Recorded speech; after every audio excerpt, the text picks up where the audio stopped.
Olá, amigo EBEGE, meu nome é Renato Grilo e nós estamos aqui para a sua Dica EBEGE, que hoje tratará da questão envolvendo a perda automática do mandato daquele deputado ou senador que venha a ser condenado pelo Supremo Tribunal Federal.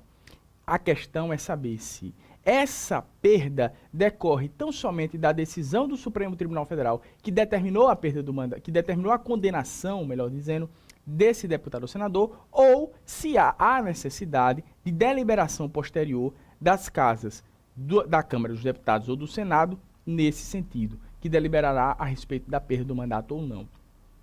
Eu preciso lhe dizer o seguinte: a funda controvérsia sobre o tema gira em torno da interpretação que se dá ao artigo 55 da Constituição Federal. Ele diz o seguinte: nos casos do inciso 1, 2 e 4, a perda do mandato será decidida pela Câmara dos Deputados ou pelo Senado Federal. Vou repetir. Nos casos do inciso, por exemplo, 6, a perda do mandato será decidida. É o que diz a Constituição em termos expressos.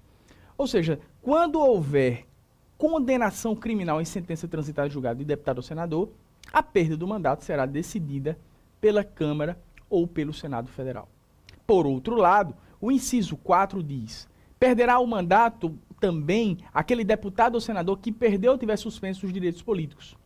E o parágrafo 3º diz que nos casos previstos do inciso 3 a 5, que inclui, portanto, o inciso 4, a perda será declarada pela mesa da casa respectiva.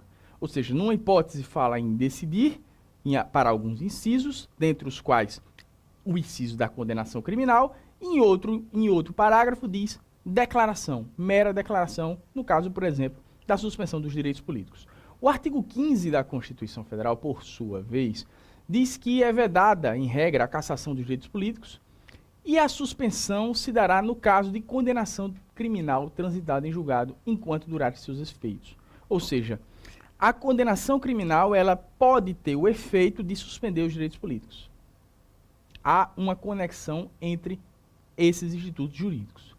Por sua vez, o artigo 92 do Código Penal diz que é um dos efeitos secundários da condenação penal a perda do mandato eletivo, inciso 1 do artigo 92, nas hipóteses da linha A e da linha B. Ou seja, não são todas condenações criminais que implicam na perda do mandato eletivo, mas apenas nas hipóteses de aplicação de pena de liberdade, nos termos da linha A e nas condições da linha A, e nas condições da linha B. Então, veja, não será toda condenação criminal que implicará na perda do mandato eletivo nos termos do Código Penal. E quais foram as conclusões que o Supremo Tribunal Federal disse ou chegou ao responder a seguinte pergunta? Ora, se nós, Corte Suprema do Brasil, determinarmos a condenação de um deputado ou um senador, ele perderá automaticamente o seu mandato ou não?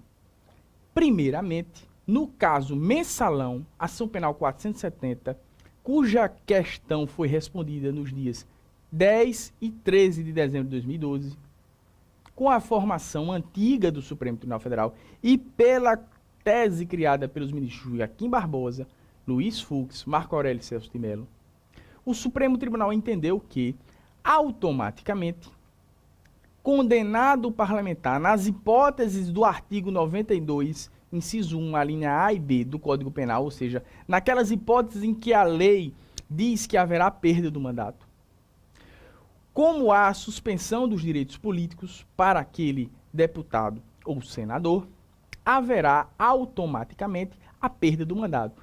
E a deliberação da Casa Legislativa respectiva seria meramente declaratória e não com conteúdo decisório.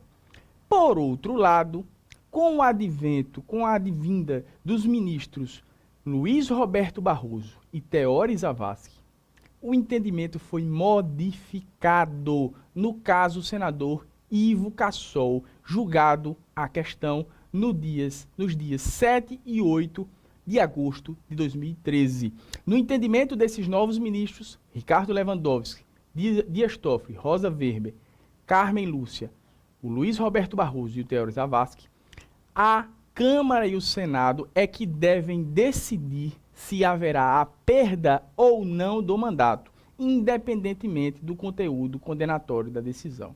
Então é importante que o candidato esteja atento a essas duas decisões, porque o tema foi modificado de uma maneira muito rápida na Corte Suprema e pode haver algumas peculiaridades e alguns reversos. Essa foi a sua dica EBEG, bons estudos e obrigado pela sua atenção.